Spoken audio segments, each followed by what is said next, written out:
Hey, what is going on, everybody? Welcome to Upkick MMA. It's 422. I am Brendan. All right, UFC 306, UFC Anoche in the Sphere. Was it cool? Was it? Did it live up to the hype? Did the main event kill it? Did the co-main event kill it?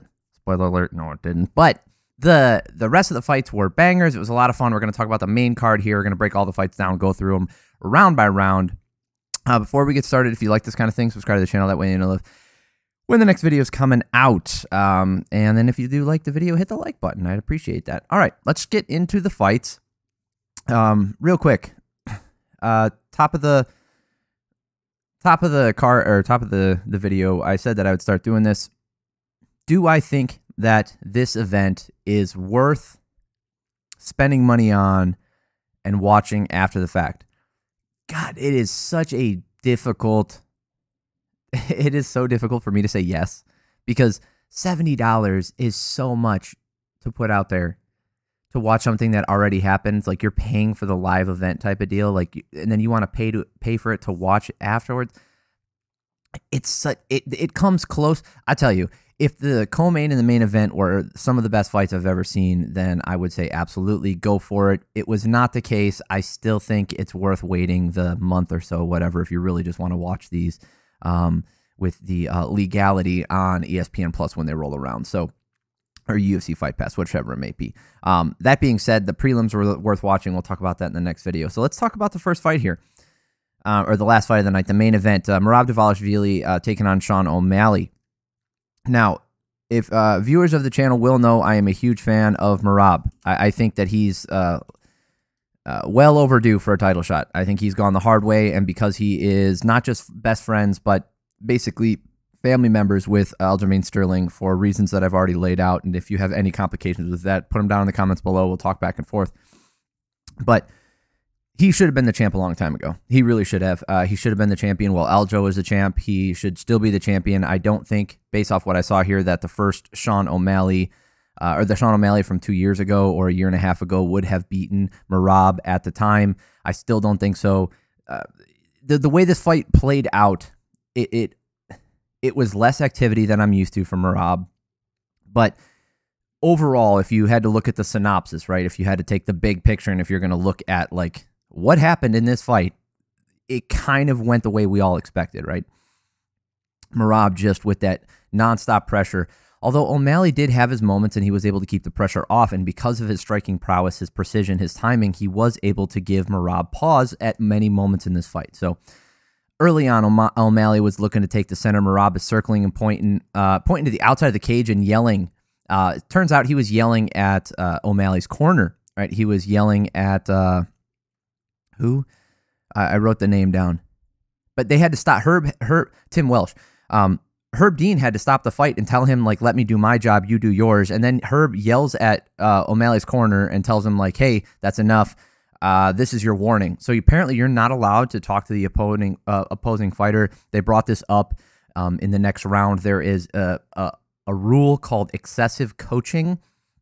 I don't know how it's defined. I didn't go through and look at the regulations. Probably should have before I started talking about it. That's me being lazy. I'm sorry, guys. But based off of the interpretation, the way that they were talking about it, if excessive coaching can be interpreted as needed, I think that rule needs to be addressed. They should just explicitly say you're not allowed to. A fighter is not allowed. Actually, there's already, I think, a rule in place. No one is allowed to coach a fighter other than the allowed cornerman. So I think that applies under there. Like, people in the crowd are not allowed to coach, technically. So if you have one of your teammates or a coach sitting in the crowd and he's yelling out advice, they can get in trouble for that. Anyway, I had to address that because that did happen. I thought it was really freaking weird. Never seen that before. So that was something. All right. O'Malley going to the body with those straight punches. That right hand to the body was his money the entire fight. I wish he would have kicked a little bit more early on. You'll see why when we get to it later. But he found the mark with that right hand. He was going to the body as to be ready for the takedowns and be able to defend it well. And, you know, while they were standing, I think O'Malley did more damage, right? Merab finally gets his first takedown at the 205 mark, and then they get back up. They get down, go down again. They separate with 1:20 left. Merab lands a right hand and then going takedown immediately. O'Malley uses the leg entry to get back up.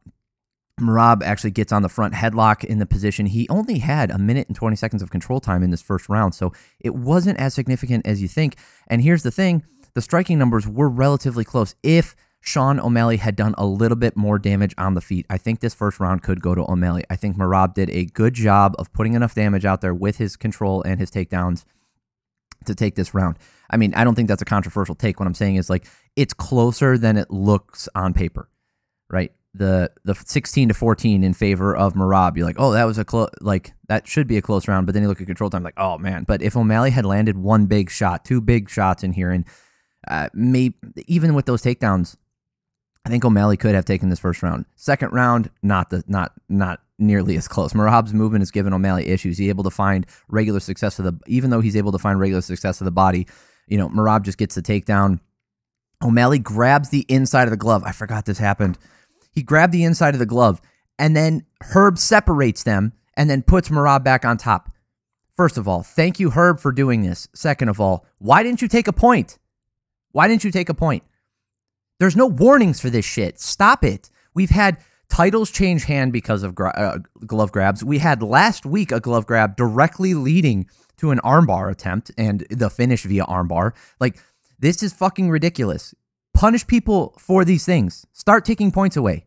People will adjust to compensate for the stringier, my God, more strict rule sets, right? If you strictly adhere to the rules and you punish people accordingly for their fouls, people will stop doing it.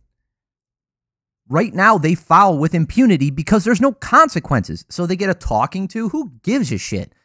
That doesn't mean anything. They get like 3 or 4 warnings. And that's if it's the same type of foul. If you poke, kick him in the nuts, glove the grab. Man, if you glove the grab. If you grab the glove and then grab the fence, it's all warnings. Because they're all different fouls. No! It should be fucking 5-point deductions. Anyway. Merab clearly wins this round, 18-5 on the striking number. It clearly has control, 3 minutes and 12 seconds of control time. A lot of that on the ground, 65 total strikes in that round. Great round for Merab. Not a 10-8, which I think there was a stray 10-8 thrown in there. I don't think it was a 10-8 round. I don't think it was so overwhelming. I don't think Dvalishvili was that close to getting a finish in this round. Third round, Merab goes takedown front headlock after taking a couple of shots to the body yet again. They separate with 2:30 left. O'Malley is so worried about the takedown attempts, he's avoiding the ankle. He's avoiding the ankle picks and the single legs, and he's doing a great job of limp legging, turning, and getting out of them. Great wrestling defense when it comes to those things, but because of that, he's just not letting himself go. He did land a right hand, and here's the thing. The damage on the feet would go to O'Malley. If you look at the striking numbers here, 17-11 in favor of Dvalishvili, but on the feet, O'Malley landed more damage. It's just when they got to the ground with the control time, again, only 52 seconds of control time here, but the damage wasn't so overwhelmingly in favor on the feet for O'Malley that the damage that Dvalishvili did on the ground couldn't catch up, because it did, right? That was a really weird way to say that, very verbose. But anyway, 30-27. Right, Merab's nose is bent, kind of crooked, so he did get cracked, man. O'Malley hurt him, did some damage to him. I still gave this round to Dvalishvili. You could give this round to O'Malley. I just didn't think he did enough damage on the feet. I think two of the judges must have given him this round because the score. We'll check the scorecards afterwards. O'Malley finding success on the feet and then taken down. O'Malley cuts him off, gets him off the back. Or he cuts him off of his back with his elbow. So he lands an elbow from the bottom, cuts him. Just too much pressure from Merab. Striking numbers here, 21-6 in favor of Merab. Control time back up in the 3 minutes. 3 minutes and 37 seconds. 74 total strikes in this round in favor of Dvalishvili.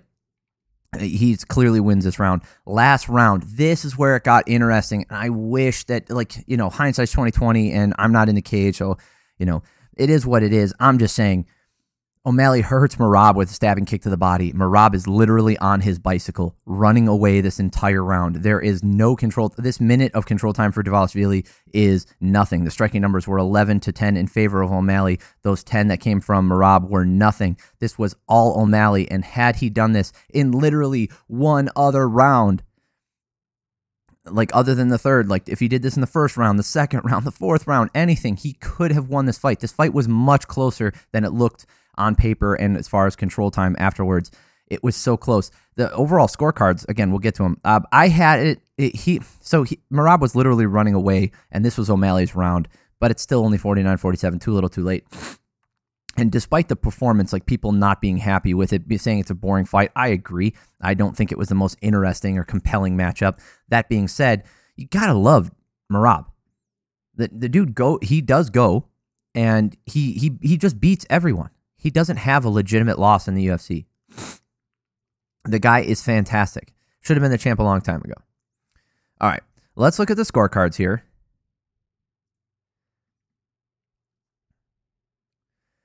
Okay, Mike Bell has the same scorecard I do. 4 10s for Merab. Oh, there's no 10-8s. Okay, good. Saul D'Amato had that third round and the fifth round for O'Malley. That's an acceptable scorecard, and same with Chris Lee. Same thing. That's where you got the 48-47. And here's the thing. A good stabbing kick in that fourth round. Some more body work in that fourth round for O'Malley. Maybe even that first round where there wasn't that much control time. O'Malley wins this, right? I mean, you could disagree with it, but Saul D'Amato and Chris Lee, if they just, all they have to do is see a little bit more from O'Malley in that first round, and he takes it.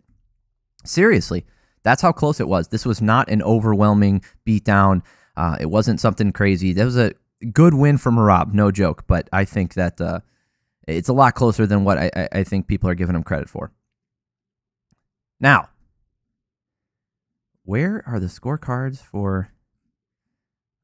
Oh my goodness, they don't have the scorecards for whatever. Let's look at the rankings here. Okay, real quick, before we move on, I know this has been 12 minutes, but it's a title fight, and it went all 5 rounds. And the next one's also a title fight, went 5 rounds, so we got to talk about him. Merab's obviously going to be the champion now. O'Malley's probably going to be dropping down to number 1, possibly number 2 if the UFC really wants to bump up Nurmagomedov. He's likely going to get the next title shot against Dvalishvili. I think that's a fun matchup. I'm really excited for it. I'd love to see Sean O'Malley take on a Corey Sandhagen, Petr Yan. I don't want to see that rematch so much. I mean, it would be fun, and I'm okay with it. Figueiredo, I think we're reaching too far down here for O'Malley. I think O'Malley needs to take on somebody in the top 5, and it's unlikely that he's going to fight Umar. He's already fought Petr Yan. Let's get a Sandhagen fight in there. I mean, I think that would be a banger. That's so much fun. All right. Moving on. Like I said, I know that took a while. All right. Alexa Grasso defending her belt against Valentina Shevchenko. You know my feelings on this. She did not win that last fight. There was a straight 10-8 card. 10-8 from Mike Bell that basically cost Valentina that title. That was complete horseshit. Really bad. Oh, yeah, we don't even need to look at the scorecards for this one. Okay, was this the most entertaining fight? No. If you didn't watch it, do I recommend going to watch it? No. It's not worth your time. That being said, Shevchenko just looked really sharp. She did everything she needed to do through the start of the fight, countering Grasso as she enters. That was the story of the entire fight. Easy takedown as Grasso pressures in. Grasso tries to get up with 15 seconds left. She did attempt an armbar. She attempted triangles and stuff. Problem is, for those of you guys who know that, who have heard me say this before, I apologize, but I want to say it again, and I want to reiterate it just one time because it does happen for multiple rounds. So first of all, the striking numbers in this round, 10-2 in favor of Shevchenko. Not the biggest story. The biggest story is nearly 4 minutes of control time, 3 minutes and 57 seconds. 3 minutes and 28 seconds of control time. So here's what happened. There's no official submission attempts for Grasso, by the way. I've said this before. I'll say it again, and I'll continue to say it just so people understand. A submission attempt is similar in a way to defense, in which the setup for it and doing all of the steps to get you towards a submission are their own reward. Okay? It is not effective offense, especially off the back. You are not in control of the situation until you are. Right? Once you have control of the person who is on top of you, and you do have them in a legitimate submission attempt, now it is to be graded as to how tight that submission attempt is. How close are you to finishing the fight? And that scores towards effective damage or leading to the finish, right? Obviously, it's not damage in the sense that you're causing concussive force, but the point is it does score. That being said, it's high risk, high reward. Okay? Just as if you were to throw a giant looping right hand or a huge head kick. If you swing and miss, what does that mean? That means you tried something, but it didn't land. So it only counts towards attempted offense. The thing is, if it does land, it could immediately end the fight or cause so much damage that you easily win that round. Submission attempts are very similar. Submission attempts can end the fight, absolutely, and they can get you close to ending the fight, absolutely. But leading up to that, you are taking a huge risk because you are just giving up time, and that's what we see.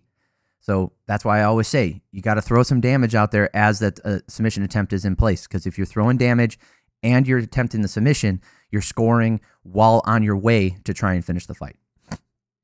That's why I scored this for Shevchenko. Not a Grasso round. 10-9.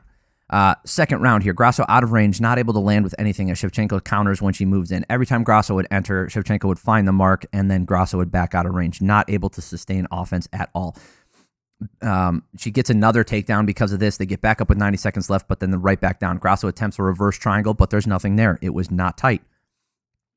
She did get credited for a submission attempt in this round, and the striking numbers were close, 3-2, but that control time, 3 minutes and 57 seconds in favor of Shevchenko. And I feel like she did enough damage. I already explained my reasoning. This round goes to Shevchenko, 20-18. Shevchenko is being so disciplined, not overextending herself, just a very safe fight from her. It's one of the reasons why it was not entertaining. Grasso looks like she is surprised that she has to lead and doesn't want to move into range. She looked like she had this game plan like she was going to counter. Two counter fighters make very boring fights. Great double leg, and Grasso's on her back yet again. Shevchenko works to the back right at the end of the round, and now she's up 30-27. Again, striking numbers in here. Round 3, 16-5 in favor of Shevchenko. Control time, 2 minutes and 20 seconds, 30-27. Here we go. Shevchenko goes a single leg, and Grasso dives guillotine instead of defending. Again, high risk, high reward. It looks like it's deep to the inexperienced grappler, but it was not. There was nothing there. Grasso uses it to sweep, which was great. And if she had got on top and then laid out some damage, easily could have been her round, but she didn't. She held the guillotine. Shevchenko gets back on top, just waits for Grasso to wear out her arms, and that's the whole round. You know, Shevchenko got the mounted crucifix right at the end of the round, laid out a little bit of damage. You could give this round to Grasso for the guillotine attempts, but how long it was in actually was a detriment to how it would score. And I'll explain. With how little pressure was applied, how Shevchenko's face didn't turn red, and from the views that you got, because it was in so long, you were able to get a really good look at where the pressure was. There was nothing there. It wasn't close, and the damage went to Shevchenko. Striking numbers here, not a lot, 2-1 on the feet for significant strikes, but 65-23 for total strikes. Clearly, Shevchenko's round being in control for 3 minutes and 56 seconds. Nearly 4 minutes of control time again. Last round. Shevchenko is shuffling out of range and countering really well. Again, staying super safe. Grasso gets the body lock into the clinch and gets on top, but Shevchenko walks the fence, gets up, and getting her own takedown, and they get back up again. Shevchenko with the takedown. Grasso does a good job fighting her off, flipping her over, and getting back to the feet, but Shevchenko ends the round by getting her down, getting her to the back, and then the Mexican boos come in. 50-45, the belt is back in the right hands. Now, I legitimately think that if you go back and watch their second fight, it should have been Shevchenko. Shevchenko should have another title defense here. We don't need to talk about it anymore. It was a relatively uneventful fight, so let's just move on. I've said my piece on it. No need to draw that out. We're already 20 minutes into this video. Sorry, Hassam. If he watched this far in. Diego Lopes taking on Brian Ortega. The UFC's most dangerous punching bag. Just not able to get it done. I think that, right? Brian Ortega is the UFC's most dangerous punching bag. You could say it's Max Holloway, but I think Brian Ortega takes the crown. Lopes landing a huge right hand, and Ortega wobbles. Lopes lands a left. Lopes chasing him down, drops him again, goes to the ground with him. Fucking who knows what reason, tries to submit him, gets some ground and pound, finally lets him up. He recovered way too long, and Ortega was able to get it. Ortega's tough as shit. Like I said, the most dangerous punching bag. He's not just a punching bag. Like he'll fucking kill you. Like he's real. Brian Ortega's really good. He just gets hit a lot. Ortega trying to find that jab, finding some success, but there's just nothing there afterwards. Lopes landing a hard low kicks, coming over the top with that lead hook. Much slower round. Lopes still dominating. 10-9. So I had him up. He outlanded him 29-15. We don't need to talk about it. He nearly finished him. He could even go 10-8 in this round. Second round here. Ortega enters, leaving the chin up, and takes 3 shots right to the chin. Low kicks for Lopes are there all day. Going to the top with a head kick. Lopes drops him with a leg kick, and Ortega doesn't want to stand up. Fucking hate that. Can't stand when people do that. She should be penalized. Regardless the amount of striking and the way the commentary is talking about Ortega striking, all the damage went to Lopes. 22-16 for striking numbers in favor of Lopes. Was not a close round despite what some people were thinking. 20-18. Last round, Lopes is waiting a lot and just staying tight as Ortega lands some jabs. It looks like, oh, hey, Ortega could kind of put some volume together here and get a win around. Not able to even do that. Ortega fails on a really good takedown attempt. Lopes hurts Ortega's eye with a left hook, gets to the standing back. As Ortega finally has some success, Lopes lands a left hand and staggers him, follows up on the ground. Clean sweep, 30-27. Striking numbers, this was the most entertaining round, 55-32 for striking numbers in favor of Lopes. That guy's legit. Give him a title shot.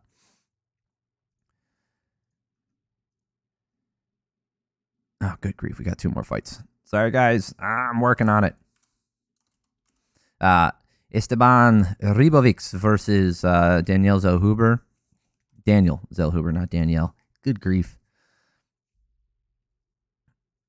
Ribovics ducking and coming in with the 3-hook combo. Zellhuber looking for the jab to keep the range as he backs up. Zellhuber is avoiding the big shots up top and landing counters as Ribovics comes in.